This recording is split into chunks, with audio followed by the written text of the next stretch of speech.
وَنَحْنُ لَهُ مُخْلِصُونَ، اور ہم تو اس کے لیے اپنے آپ کو خالص کر لینے والے ہیں۔ یہ ذرا 3 الفاظ یہاں پہ نوٹ کر لیجئے، یہ میرے اور آپ کے لیے لمحہ فکریہ ہیں۔ نحن لہو مسلمون، 136ویں آیت اس پر ختم ہوئی۔ ہم اس کے سامنے سر تسلیم خم کرتے ہیں، ان میں سے تو ہم بھی شامل ہیں۔ نحن لہو عابدون، آیت نمبر 138، ہم اس کی بندگی کرنے والے ہیں، اسی کی بندگی کرنے والے ہیں۔ تو صرف اسلام نہیں، عبادت اور ٹوٹل عبادت، ٹوٹل بندگی، پوری زندگی میں اس کے ہر حکم کی پیروی اور اطاعت۔ اس سے آگے بات آئی وَنَحْنُ لَهُ مُخْلِصُونَ، یہ عبادت اخلاص کے ساتھ نہیں ہے تو منافقت ہے۔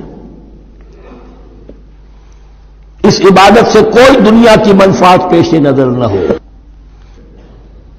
سوداگری نہیں، یہ عبادت خدا کی ہے۔ دنیا بنانا، دنیا کمانا، دین کو ذریعہ بنانا، اس سے بڑا، اس سے بڑی اور اس سے گری ہوئی کوئی حرکت نہیں۔ اخلاص، حضور نے فرمایا من صلی یرائی فقط اشرکا ومن صام یرائی فقط اشرکا ومن تصدق یرائی فقط اشرکا، جس نے نماز پڑھی دکھاوے کے لیے اس نے شرک کیا، جس نے روزہ رکھا دکھاوے کے لیے اس نے شرک کیا، اور جس نے صدقہ خیرات دیا دکھاوے کے لیے اس نے شرک کیا۔ وَنَحْنُ لَهُ مُخْلِصُونَ، نحن لہو مسلمون، نحن لہو عابدون، نحن لہو مخلصون۔